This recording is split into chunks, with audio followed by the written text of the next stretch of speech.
For all you elk hunters out there, chasing turkeys is basically the same thing. I know the reaction you just gave me, but don't knock it till you try it, and don't try it without OnX.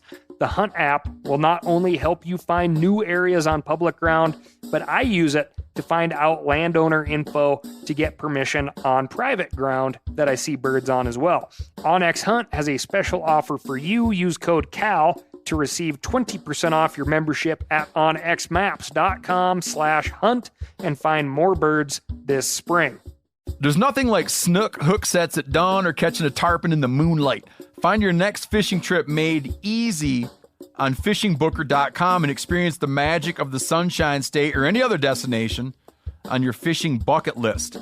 Book a blue water adventure in search of sailfish or go snapper fishing with the kids. With over 6,000 captains and trips to choose from, planning your next one just got a whole lot easier. Download the Fishing Booker app on the Google Play or App Store, or visit them online at fishingbooker.com to book your trip today. Hey, I just sat down with the owners and operators of Maui Nui Venison. They're on a mission to balance axis deer populations on Maui while giving back to the community and run a totally sustainable operation. For folks like me who want to get your own meat but aren't always successful, you can become a snack subscriber, get some axis deer sticks sent right to your door. Visit MauiNuiVenison.com. That's MAUINUI venison.com and use promo code CAL for 20% off your first order. From MeatEater's World News Headquarters in Bozeman, Montana, this is Cal's Weekend Review presented by Steel. Steel products are available only at authorized dealers. For more, go to steeldealers.com. Now, here's your host, Ryan Cal Callahan. A leopard may not be able to change its spots, but a group of animal rights activists believes that all predators can change what they eat. Herbivorize predators is exactly what it sounds like. This non-profit group based in England believes that the next frontier of evolution will see predators like tigers, wolves, and bears pass on the veal and say yes to the salad. The organization is led by an animal rights activist, a transhumanist, and something called a futurist, which sounds like the beginning of a bad joke, which I guess is what this is. A futurist, according to the Old Dictionary, is a person who studies the future and makes predictions about it based on current trends. This particular futurist is named Adam James Davis, and if this is the caliber of all of his predictions, I'm thinking he should get a refund from futurist school and probably not visit Texas. Davis and his colleagues believe carnivores should be converted into vegans because, quote, predation causes serious harms to sentient beings, including untimely death and pain, suffering, physical and mental. They believe we have a duty to end pain and suffering, so instead of volunteering at a local food bank or visiting their grandparents, they've decided to pick lower-hanging fruit. Their website, which I encourage you to check out at herbivorizepredators.org, is heavy on philosophy and light on science. They point to species like pandas to argue that their solution is possible.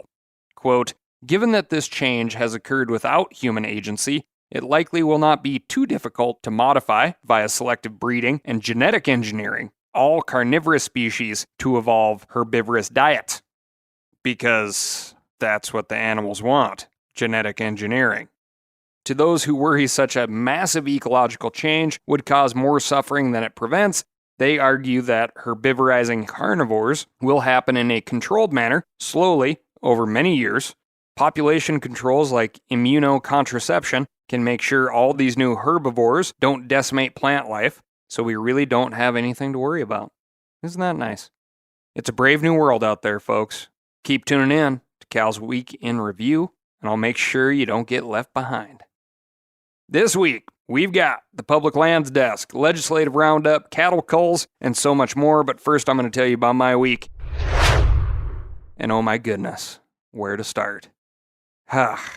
Went down to Cibolo Creek Ranch on the Texas-Mexico border, which is south of Marfa, Texas. Just to lay this out plain and simple, this is a spoiled kid adventure. My longtime friend Terry Huon, who is on his second career, consulting with different operations, setting up instructional and recreational shooting courses for pistols, carbines, and long range.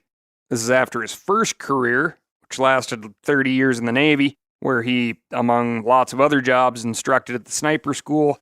Anyway, he invited me down. He found the ranch through his new job and set it up so I could come down and bring a friend, Kimmy Werner.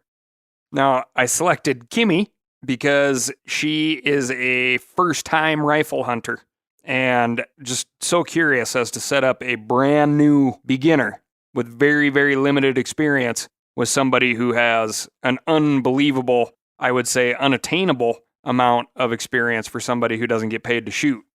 Anyway, we did a couple of days of shooting, punching paper, hitting steel, shooting rocks at various angles and distances. Then we went after aoudad, or Barbary sheep, which is a really cool, absolutely non-native animal to North America, and the place is absolutely crawling with them. In regards to big game, this area of Texas was home to desert bighorn sheep, javelina, the Carmen Mountain whitetail, pronghorn antelope, bison, elk, and cow's deer. All this aoudad country is desert sheep country, but I saw no desert sheep. Did see javelina, whitetail, and a private bison herd that was in very close proximity to 3 black wildebeest. Yes, wildebeest, which, in case you are wondering, are not native to this continent either. Suffice it to say, Texas is and will remain a very different place. So much to tell you about, but I would really like to fulfill a dream of mine and get javelina with my bow, so I must move on. You will be able to see this adventure on a future episode of Cal in the Field, only at the Meat Eater YouTube channel. New episodes coming out very soon. If you want to catch up on this more, I'll see you all very shortly in Missoula, Montana, St. Patrick's Day weekend for the Backcountry Hunters and Anglers Rendezvous. Also, shoot your rifles. Shoot your hunting rifles. Practice, practice, practice. It is amazing what some instruction and real range can do to get you back in the groove of shooting. It will pay off soon. Only a few short months until we are back into the big game season. Speaking of, tag application season has already begun. I went through TSA tags again this year, hoping some pro-level planning can help me draw a tag to adventure someplace new. You are not in Kansas anymore. You are on Pandora. Moving on to the cattle desk. The U.S. Forest Service and the USDA have completed a campaign to gun down about 150 wild cattle in the Gila National Forest. Sharpshooters flew in helicopters through the rugged mountainous terrain to find and eradicate the herds that the feds say pose a danger to both humans and the environment. The feral cattle in the Gila wilderness have been aggressive towards wilderness visitors, graze year-round, and trample stream banks and springs, causing erosion and sedimentation, said Gila National Forest Supervisor Camille House. This action will help restore the wilderness character of the Gila wilderness, enjoyed by visitors from across the country. Not everyone is happy about the operation. New Mexico Governor Michelle Lujan Grisham issued a statement criticizing the plan and accusing the Forest Service of refusing to engage with stakeholders. Ranchers are also upset. I saw initial reports that they were concerned about some of their own cattle being gunned down. They also said in court documents that the service should have tried harder to round up the cattle instead of shooting them and leaving them to waste. It's also worth noting that if the service is concerned about the safety of visitors to the Gila, it's maybe not a great idea to leave over 100 carcasses on the landscape. Dexter D. from San Diego wrote in to Ask Cal at themeateater.com to wonder why the Forest Service didn't offer a controlled hunt to deal with the cattle problem.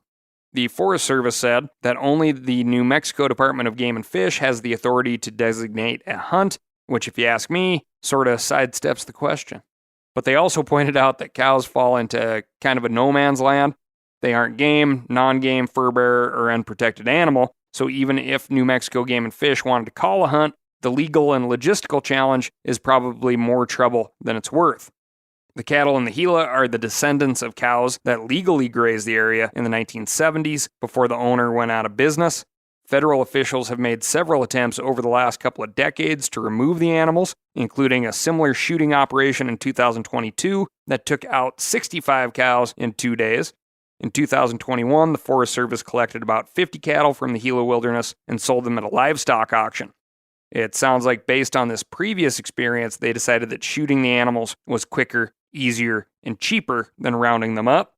In their responses to public comments, they said it would be, quote, daunting to remove all that meat in a safe and responsible manner. They argued that since the cows are not vaccinated, the Forest Service would be unable to confirm that they are safe to eat, which is kind of a weird place to leave that one. Fortunately for everybody, there is a New Mexico cattle episode of Cow in the Field coming soon to the Meat Eater YouTube channel. And I'm just going to leave you with this. Aerial gunning is the way to go. We're not talking about big, beautiful beef.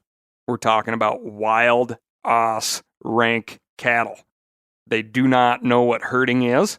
I'm sure we could interview a few more cowboys down there in the Gila that may have tried to round these cattle up. Big issue here is that wild cattle are not just a feral animal in New Mexico. By default, an unbranded cattle belongs to the state, right? Which does make sense when you think about the way grazing allotments work. Okay, you pay a lease to graze the state's grass on state ground, right? National Forest, same deal. BLM, same deal. So when that unbranded feral cattle comes in, typically under great protest and duress, the state or that entity would like to get some of that free grazing that it did cash back. Okay, so it goes to the state livestock auction after being inspected by the brand inspector. Does it sound like a big waste of meat? Hell yes, it does, but I get it. For all you elk hunters out there, chasing turkeys is basically the same thing. I know the reaction you just gave me, but don't knock it till you try it, and don't try it without OnX.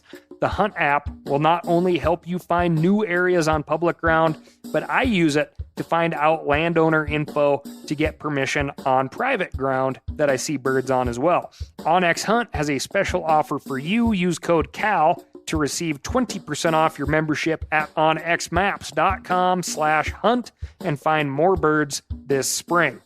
Now, a lot of you guys are familiar with the old hunting tradition of eating, some organ, the heart or a chunk of liver off the first animal you kill. I had that when I was a little kid, and it was a big deal. Organ meats were always prized by frontier people who knew the importance of getting a lot of different minerals and nutrients. And as often is the case, those guys were onto something, because organs are among the most nutrient-rich foods on the planet. And you can get the same benefits your ancestors craved via convenient daily capsules from Heart and Soil, made exclusively from regeneratively raised, grass-fed, and finished cattle. Heart and Soil's unique freeze-drying process means all those important nutrients are trapped in, ensuring you experience every one of the benefits of nature's superfood in a clean, convenient, taste-free capsule. Find out more at heartandsoil.co. And make sure to use code MeatEater for 10% off your purchase. That's heartandsoil.co. Use the code MeatEater. You ever get that feeling you're stuck inside staring at screens and a primal urge kicks in? You crave wide open spaces, fresh air, the chance to connect with the land? Well, maybe it's time to find your own piece of the wild. But searching for property can be a maze. That's where Land.com comes in. They got millions of listings across the country, from mountain ranches to hidden fishing holes. Their search tools are like a seasoned guide helping you narrow down what you want. Land.com isn't just about buying and selling. It's about finding a place to hunt, fish, explore, or simply sit by a campfire and listen to the crickets. So head over to Land.com today to turn one day into today, because trust me, there's nothing quite like the feeling of standing on your own piece of earth. Moving on to the legislative desk. Pennsylvania. State Senator Daniel Laughlin has reintroduced his Sunday hunting bill from last year. This bill would remove all prohibitions on Sunday hunting and trapping throughout the entire state. In 2020, the Game Commission began approving 3 Sundays each year for hunting, which have been successful and safe. This bill would open all Sundays to the same activities. Wisconsinites will have a chance this April to tell the DNR what they think about spearfishing for northern pike. Advocates for dark house pike spearing, which include Meat Eater contributor Pat Durkin, point out that many neighboring states allow the activity and that spearfishing for sturgeon is already legal, They want Wisconsin to join Minnesota, Michigan, and 6 other states in allowing this fun and effective way to harvest pike. Residents will have a chance to weigh in at this year's Wisconsin Conservation Congress annual spring hearing. An online questionnaire will be available from April 10th at noon through April 13th at noon. There are dozens of other policy proposals on the questionnaire, so if you live in Wisconsin, check it out. You can Google Wisconsin Conservation Congress or visit themeateater.com/Cal. Lots of good info. Also in Wisconsin, Senate Bill 30 would lift the requirement that the DNR impose a baiting ban when captive cervids test positive for CWD. Current law requires the DNR to ban baiting for 3 years whenever a test comes back positive in any particular county. This bill would impose this requirement when a free-ranging deer tests positive, but not when a captive deer tests positive. In Ohio, the State Wildlife Council is considering whether or not to reopen the grouse hunting season this year. Grouse are listed as a species of concern in Ohio, just one step below threatened, but in previous years, the council has allowed hunters a daily bag limit of 1 with a statewide season starting the second Saturday in October and running through the Sunday after Thanksgiving on public land and through January 1 on private land. This year, the Columbus Dispatch reports that some commissioners want to close grouse hunting indefinitely until they can get to the bottom of the bird's population decline. If you'd like to weigh in on this policy, get in touch with the Ohio Wildlife Council. Down in Florida, state wildlife managers are again considering whether or not to call a black bear hunt. Florida's bear population isn't exceptionally large, but biologists say that about 10% of the 3,200 bears in Florida can be killed each year. But the Fish and Wildlife Conservation Commission is still a little gun-shy about calling a hunt after what happened in 2015. That was the first bear hunt in Florida in 21 years, and hunters harvested 295 bears in just 2 days. They didn't exceed their statewide quota, but officials ended the hunt early after regional quotas were exceeded and hunters were harvesting at a faster rate than they expected. Animal rights activists got involved, and the state hasn't had a bear hunt since. If you want to get involved, get in touch with the Florida Fish and Wildlife Conservation Commission. Up in Maine, Representative Lynn Williams has introduced a bill that would significantly restrict coyote hunting. Thanks to Justin Spicer for sending this one in. LD 814 would cut the current year-round daytime hunting season to just 6 months between October and March. The current nighttime coyote hunting season runs from December 16th to August 31st, but this bill would shorten it by 5 months and end it in March. Folks, I gotta say it again. If your legislature is in session, if your Fish and Game Commission is making rules right now, you have got to be involved, because I guarantee you, even though it's not here on the Week in Review, there is something in your state that will affect you going on right now. Get involved, be a part of the process, or don't complain when some rule comes out or new law that you don't like. Moving on to the dog desk. Idaho Fish and Game reported last week that conservation officers had killed 2 pet dogs that were harassing and killing elk. A conservation officer arrived on the scene in the Chubbuck area to find that the dogs had killed a calf elk and were attacking a second calf elk, which later died from its injuries. The department said there was, quote, no feasible way to stop this attack other than killing the dogs, so the officer shot both of them. A spokesperson for the department called it an extremely unfortunate situation. They really wish there was a different outcome here. In other dog-related news, a town in Kansas has suspended its coyote trapping program after 2 pet dogs were caught in and injured in offset jaw traps. Authorities in the town of Mission Hill, Kansas, had received reports from residents about coyotes in residential neighborhoods, so they hired a trapper to catch them. The city sent notices to their surrounding homes, and they also put up street signs that read, "Warning! Nuisance animal trapping in progress." But Elizabeth Kirsch told local media that those signs weren't clear enough. She was walking her dogs, Oreo and Fed, in a local park when Oreo got caught in one of the traps. None of the news reports I've read said whether Oreo was on a leash, though I doubt the city would have put traps on park pathways. Anyway, Kirsch dropped Fred's leash when she heard Oreo howling, and Fred didn't waste much time getting caught himself. Kirsch wasn't able to open either trap, and the dogs had to wait about 20 minutes for the police to show up. By that time, they'd lost multiple teeth trying to chew their way out. And Kirsch says her vet bill is approaching $20,000. The city has removed all coyote traps from the park and says it's reviewing its trapping program. It says it started the program because a coyote killed the dog of another resident, and officials tried their best to warn locals about the presence of the traps. Kirsch says the city should pay for vet bills. So far, no word on that. Moving on to the public land desk. Back in episode 162, we covered how the Pine Log Wildlife Management Area in Georgia was being put up for sale. This 14,000-acre property north of Atlanta has been used by outdoor enthusiasts for many years to hunt, fish, camp, hike, and horseback ride. But the company that owns the property wants to sell it, and we put out a call to action for local residents to speak up. I have good news and bad news to report. The good news is that, according to the Atlanta Journal-Constitution, the family that owns the property is talking to the state about how they can preserve it as a wildlife management area. The bad news is that the state may not be able to afford it. A lawyer for the Neely family told the Journal-Constitution that if the Georgia DNR could offer $400 million, they would sell it tomorrow. Unfortunately, there isn't a state wildlife agency in the country that has that kind of free cash. Talks are ongoing, and Georgia residents are hoping they can come to some kind of agreement because no one wants the alternative. The backup development plan would use the property to build 16,500 residential units, 16.5 million square feet of industrial space, 800 acres of commercial development, and nearly 4,000 acres for mining and debris recycling.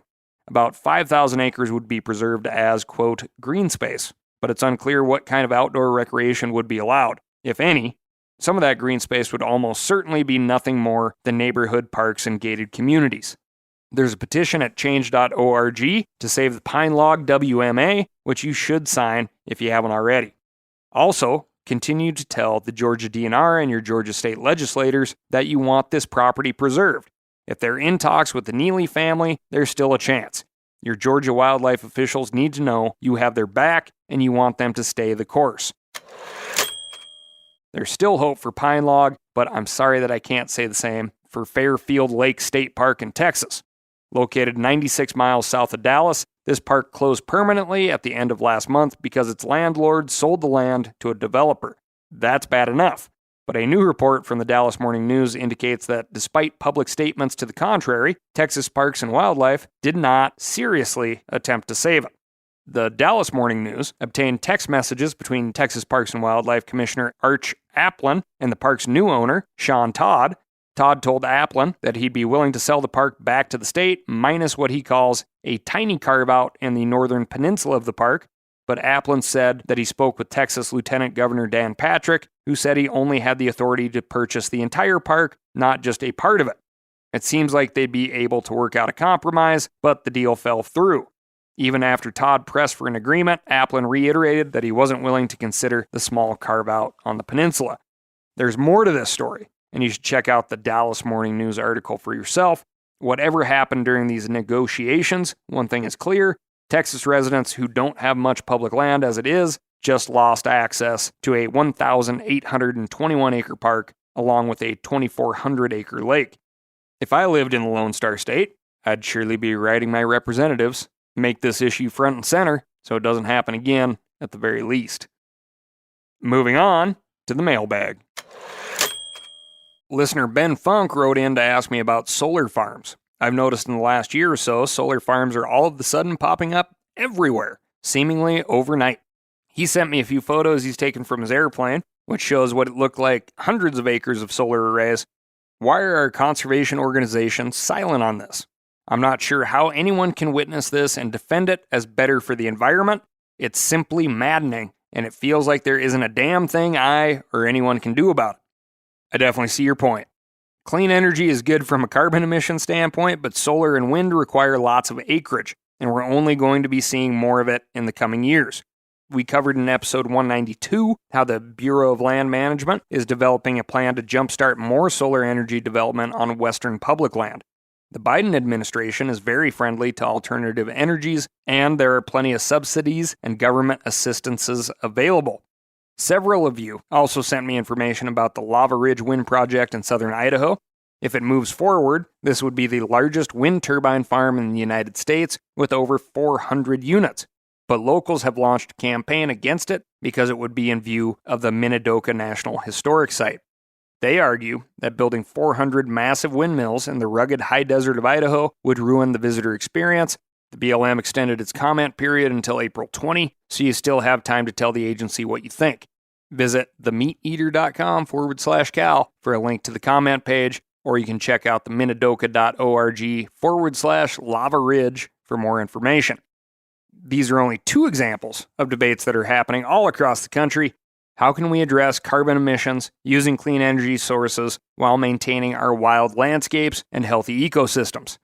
One good example of some progressive work on behalf of nature and energy coexisting, the Nature Conservancy across Wyoming and the West is mapping out the best places to put wind and solar farms. They've identified areas that have already been disturbed with oil and gas development and areas that will pose the least risk to wildlife. Because most solar farms are fenced off, for example, they want to be careful that no one builds a farm along a migration corridor. Ideally, we can take advantage of renewable energy without destroying the habitat and animals we're trying to save from climate change. Maybe that sounds like trying to have our cake and eat it too, but at the risk of mixing food metaphors, I think it's more like chewing gum while walking. Takes a little extra coordination, but it's doable.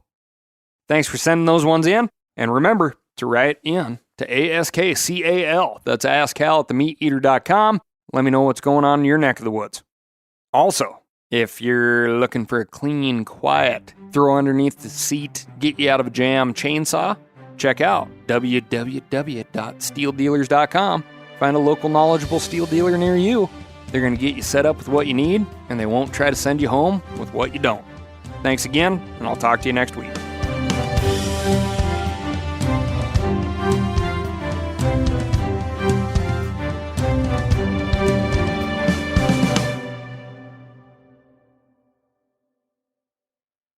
I'm sure a lot of you guys remember the old ceremonial hunting tradition of eating the heart out of the first animal you kill. Meat from those organs are among the most nutrient-rich foods on the planet. You can get those same benefits your ancestors craved via convenient daily capsules from Heart and Soil. Find out more at heartandsoil.co. And remember, use code MeatEater for 10% off your purchase. Outdoor adventure won't wait for engine problems. Things like hard starts, rough performance, and lost fuel economy are often caused by fuel gum and varnish buildup. Seafoam can help your engine run better and last longer. Simply pour a can in your gas tank. Hunters and anglers rely on Seafoam to keep their engines running the way it should the entire season. Pick up a can of Seafoam today at your local auto parts store or visit seafoamworks.com to learn more. That's seafoamworks.com to learn more.